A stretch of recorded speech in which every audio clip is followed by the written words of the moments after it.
Hello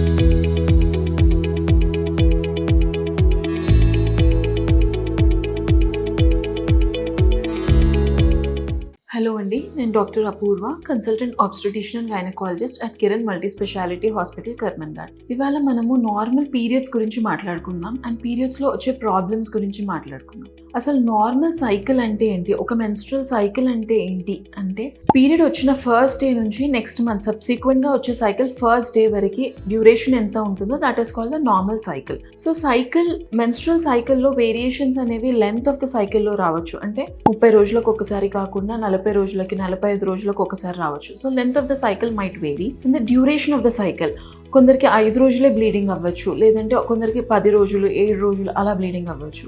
amount of bleeding cycle ఉన్నప్పుడు, ఆ bleeding అవుతున్నప్పుడు ఎంత నార్మల్ ఎంత అబ్నార్మల్, ఆ సైకిల్లో ఏమైనా ప్రాబ్లమ్స్ ఉన్నాయా, as in pain is the most common symptom. అంటే డిస్మెనోరియా అంటాము, పీరియడ్స్ టైంలో వచ్చే పెయిన్ డిస్మెనోరియా అంటాం. సో ఆ పెయిన్ ఏమైనా ఉందా, దీని గురించి బేసిక్గా డిస్కస్ చేయొచ్చు. అసలు నార్మల్ రెగ్యులర్ సైకిల్ అంటే ఏంటి అంటే పీరియడ్కి మధ్యలో 21 to 35 days gap is normal. Anything more than that or anything less than 21 days of a cycle is abnormal. So 21 to 35 days cycle normal. 3 to 5 days of bleeding is totally normal.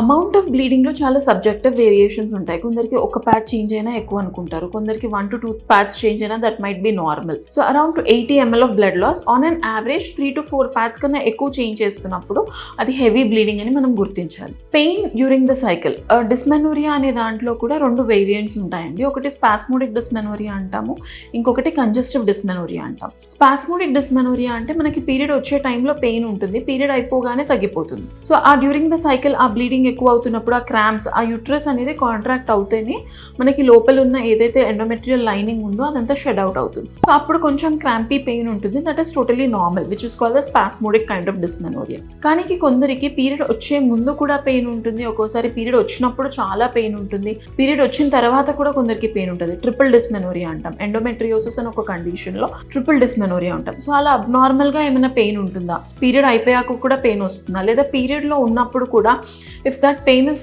Totally disturbing your quality of life, అంటే మీరు normal గా routine గా చేసుకోవాల్సిన పనులు చేసుకోలేకపోవడము, మీ work place లో disturbance రావడము, ఇలాంటి ఏమైనా స్పెసిఫిక్ గా ఉంటే వీ హ్యావ్ టు అడ్రెసెస్. అసలు ఎందుకు ఇంత వస్తుంది, అంటే ఫైబ్రాయిడ్స్ లాంటివి ఏమైనా ఉన్నాయా, పాలిప్స్ లాంటివి ఏమైనా ఉన్నాయా, ఇలాంటివి చూసుకుని దాని ప్రకారం మనం డీల్ చేయాల్సి ఉంటుంది. సో నార్మల్ సైకిల్ అంటే ఈ ఫిజియోలాజికల్గా ఎప్పుడైతే మనకి సైకిల్ స్టార్ట్ అవుతుందో నార్మల్గా ఏజ్ వైజ్లో కూడా మనకి సైకిల్ డిస్టర్బెన్సెస్ రావచ్చు. యాజ్ ఇన్ జస్ట్ మెచ్యూరిటీ అయిన వాళ్ళకి, జస్ట్ మెనాక్ రీచ్ అయిన వాళ్ళకి కొంచెం సైకిల్ ఇర్రెగ్యులారిటీ ఉండొచ్చు. అలాగే మెనోపాజ్, పెరిమెనోపాజల్ ఏజ్ గ్రూప్, బుట్లు ఆగిపోయే ముందు కూడా కొంచెం సైకిల్లో చేంజెస్ రావచ్చు. సో ఎక్స్ట్రీమ్స్ ఆఫ్ ఏజ్లో కూడా కొంచెం సైక్లికల్ చేంజెస్ ఉంటాయి.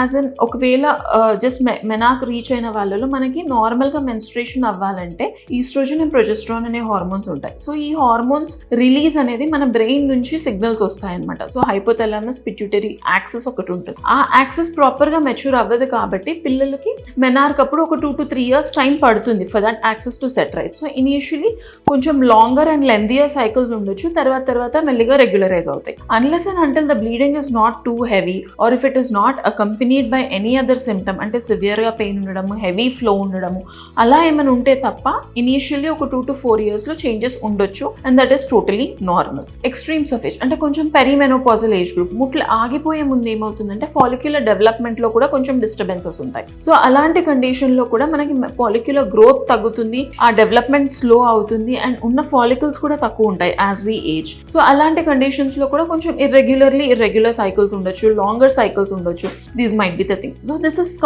Something very physiological. Pathological dysmenorrhoea ఉన్నప్పుడు, పెథలాజికల్ గా సైకిల్స్ లో ప్రాబ్లమ్స్ అంటే యూట్రస్ లో ఏమైనా ప్రాబ్లం ఉన్నా, ఓవరీస్ లో ఏమైనా ప్రాబ్లం ఉన్నా, మనకి HPO axis, hypothalamo pituitary ovarian axis, ఈ యాక్సెస్ లో ఎక్కడైనా డిఫెక్ట్స్ ఉండడం. As in the case of pathological గా సైకిల్స్ ఇర్రెగ్యులర్ ఉండడం ఎక్కడ అంటే ఫిజికల్ గా కానీ సైకలాజికల్ గా స్ట్రెస్ ఉన్నప్పుడు, లేదంటే అబ్నార్మల్ స్లీప్ ప్యాటర్న్స్ ఉన్నప్పుడు, ప్రాపర్ డయట్ లేనప్పుడు, ఎక్సెసివ్ ఎక్సర్సైజెస్ అథ్లీట్స్ లో కానీ వీళ్ళు ఎక్సెసివ్ గా ఎక్సర్సైజ్ చేస్తున్న వాళ్ళలో, ఏదైనా ఈటింగ్ డిజార్డర్స్ అంటే అనోరెక్సియా, ఎక్కువ తినేయడము, అసలు ఏం తినకపోవడము, ఇలాంటివన్నీ will have an effect on their hypothalamic pituitary axis. So అలాంటి యాక్సెస్ లో చేంజెస్ వస్తున్నప్పుడు అక్కడ నుంచి రిలీజ్ అవ్వాల్సిన హార్మోన్స్ అప్రాప్రియేట్ గా రిలీజ్ అవ్వవు. సో అవి సైకిల్ని కూడా ఇర్రెగ్యులర్ చేస్తాయి. కొన్ని hormonal disturbances like hyperprolactinemia, prolactin levels ఎక్కువ ఉన్నప్పుడు, థైరాయిడ్ డిజార్డర్స్, థైరాయిడ్ ఎక్కువ ఉన్నా తక్కువ ఉన్నా, హార్మోనల్ వేరియేషన్స్ ఉంటున్నప్పుడు, లేదంటే యూట్రస్లో ఏమైనా ఫ్యాక్టర్స్ ఉన్నప్పుడు, ఫైబ్రాయిడ్స్ ఉన్నప్పుడు, లేదా ఎండోమెట్రియోసిస్ అంటాం,